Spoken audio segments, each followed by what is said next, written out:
Assalamualaikum warahmatullahi wabarakatuh. Ibu-ibu, kita mulai ya kegiatan PMO ini. Yang pertama, sebelum kita mulai kita baca doa dulu masing-masing dan membaca bismillah. Ibu di sini saya akan menanyakan tentang selama ini di dalam di awal tahun kegiatan pembelajaran tahun ajaran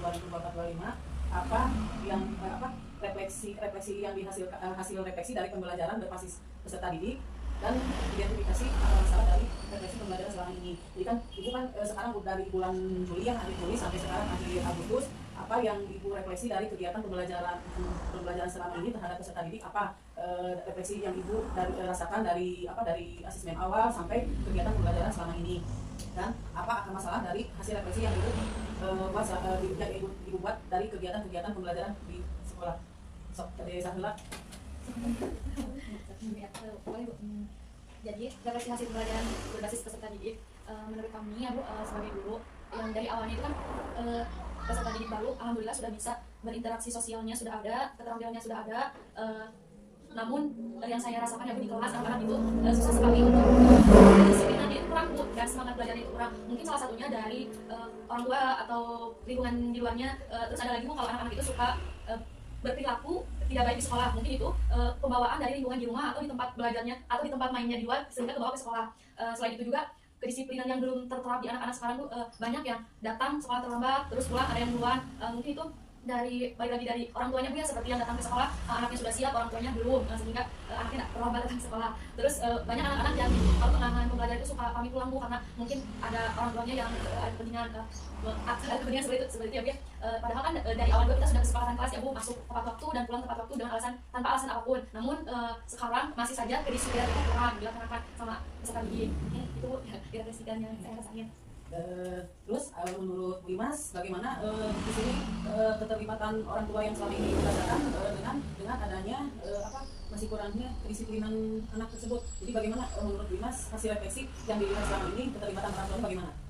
Hasil refleksi pembelajaran yang kami lihat sebagai guru dan keterlibatan orang tua ini tentu saja sangat penting ya Bu ya, karena orang tua itu merupakan salah satunya bisa memotivasi dalam proses pembelajaran, dan dukungan tersebut itu harus diperkuat atau diterapkan karena sebagai pola masuk awal dari lingkungan rumah dulu ya Bu ya. Jadi yang harus sejalan dengan orang tua di rumah.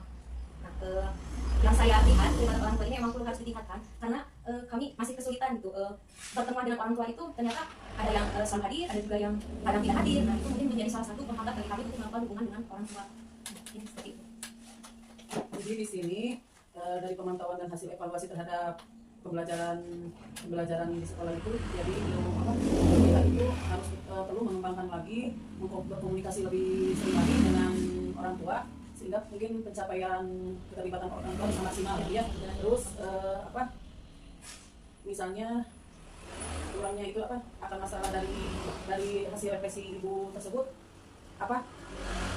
masalah yang lebih dominan yang dihadapi kita selama ini dalam kegiatan pembelajaran terhadap anak. Akan masalah dari yang diidentifikasi ya Bu, saya ambil benang merahnya itu satu, kurangnya motivasi anak dalam pembelajaran. Masing-masing anak itu masih kurang sekali motivasi pembelajarannya, mungkin dari pengaruh orang tuanya atau dari luarnya atau lingkungannya. Terus ada kurangnya anak dalam semangat belajar karena sebetulnya Bu ya, yang harus sebetulnya anak guru belajar itu tidak hanya di sekolah, di rumah itu lebih banyak waktunya ya Bu ya. Seharusnya itu orang tua itu lebih memberikan pelajaran yang lebih dari saat kami gitu Bu ya, karena di sekolah kan kita masih mengulas sedikit-sedikit ya Bu ya, karena waktunya dari sekolah terbatas, sehingga semangat belajar anak untuk ke sekolah itu kurang banget gitu ya, karena mungkin di rumahnya tidak belajar bersama orang tuanya. Kemudian Ya, mungkin akar permasalahan dari keterlibatan dengan orang tua itu mungkin yang pertama yaitu perlunya peningkatan komunikasi yang lebih baik lagi bersama orang tua. Kemudian tindak lanjut yang bisa kita lakukan mungkin lebih memperkuat lagi keterlibatan orang tua melalui komunikasi yang lebih baik dan konsisten. Jadi mungkin kita harus bisa melakukannya dari sebulan sekali, apa itu 2 minggu sekali gitu, untuk bisa lebih konsisten lagi dalam menjadi hubungan komunikasi. Jadi tindak lanjut untuk kegiatan hasil dari refleksi pembelajaran berbasis peserta didik ini, yang pertama itu tindak lanjutnya yang ibu akan lakukan selama untuk meningkatkan pembelajaran ini. Tindak lanjut apa yang akan ibu lakukan ke depannya agar pembelajaran di sekolah lebih efektif dan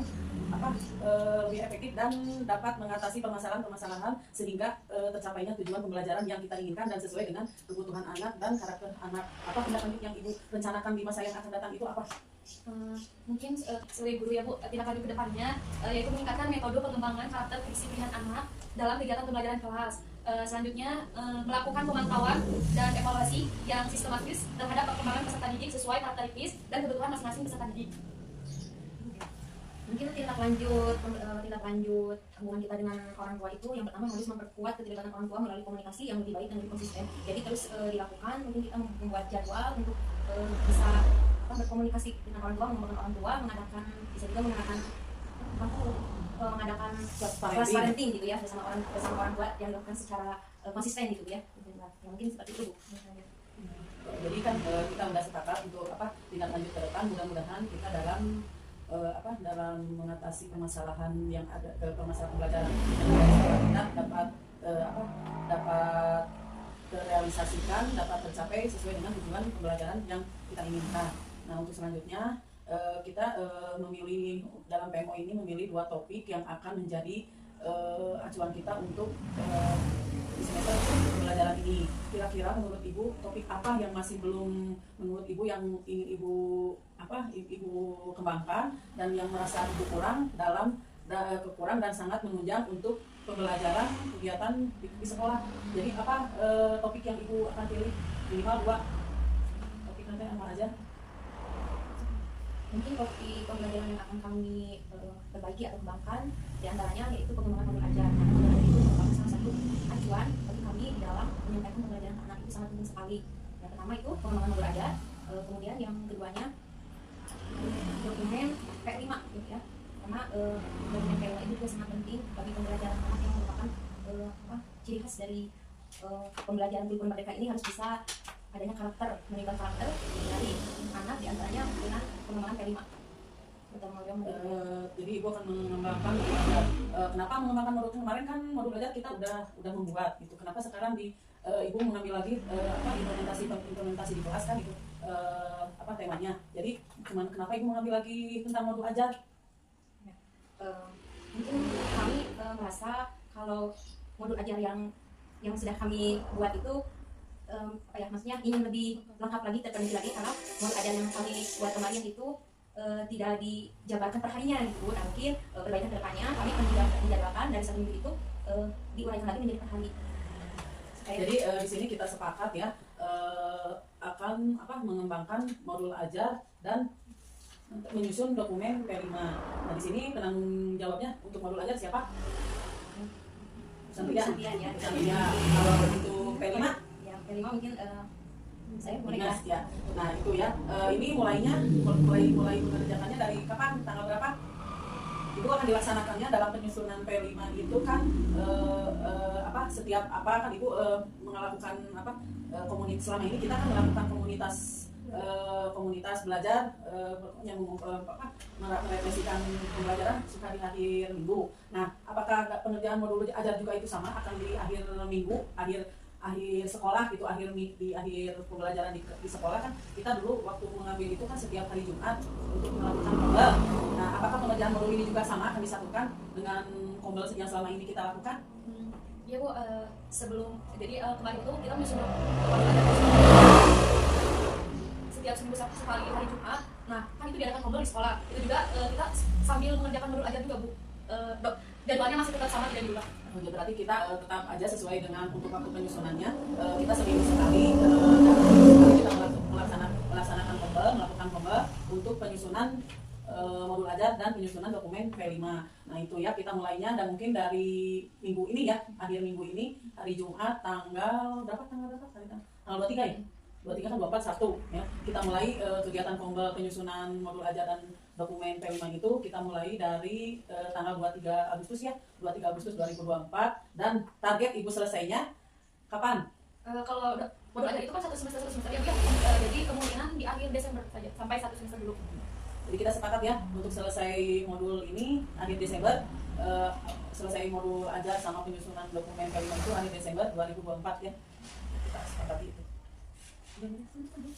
Alhamdulillah ya Bu, untuk kegiatan PMO ini kita sudah sepakat, kita sudah mendapatkan hasil refleksi kegiatan pembelajaran selama ini yang kita hadapi di kelas. Kita sudah menemukan akar masalahnya, yaitu dengan masih kurangnya karakter kedisiplinan anak dalam dalam kegiatan pembelajaran di kelas, dan apa, anak sering malas ya ketika masuk sekolah dengan alasan mungkin dengan alasan lingkungan yang kurang mendukung ya Bu ya. Nah terus yang kedua mungkin ada masalahnya keterlibatan orang tua yang belum konsisten ya, belum sistematis. Jadi kita harus sering melakukan komunikasi dengan orang tua sehingga jadi kita dapat pendidikan dan komunikasi dengan orang tua ya, masalah perkembangan anak. Yang selanjutnya mungkin itu ya dua permasalahannya. Yang ketiga mah pemantauan dan evaluasi yang selama ini kita lakukan mungkin kurang konsisten ya. Jadi kita kadang teriring dengan kegiatan-kegiatan yang begitu banyak, kadang kita lupa ya atau sibuk itu dengan pelaporan sehingga mungkin pemantauan dan evaluasi konsistennya masih dirasakan masih kurang ya. Kita makanya itu kita mungkin di sini mulai berbenah diri dulu gitu ya dengan permasalahan-permasalahan yang kita hadapi selama ini. Kita berbenah dulu di sekitar kita, lalu kita merencanakan dan menyusunnya ya supaya tujuan kegiatan pembelajaran yang kita inginkan selama ini tercapai. Alhamdulillah kegiatan PMO ini telah selesai. Kita sudah sepakat mengambil dua topik permasalahan dengan implementasi di kelas. Yang pertama penyusunan dokumen modul aja yang dikembangkan untuk lebih berkembang lagi, karena yang dirasa kemarin belum lengkap ya, sekarang ingin lebih lengkap lagi. Terus dengan penyusunan P5 ya. Semoga kita dalam mengerjakan penyusunan modul ini dalam keadaan lancar dan selesai sesuai jadwal yang telah kita sepakati. Kemudian untuk pertemuan PMO yang ke-1 ini di bulan Agustus 2024, alhamdulillah kita telah selesai. Kita tutup dulu kegiatan ini dengan baca alhamdulillah bersama-sama. Alhamdulillah. Assalamualaikum warahmatullahi wabarakatuh.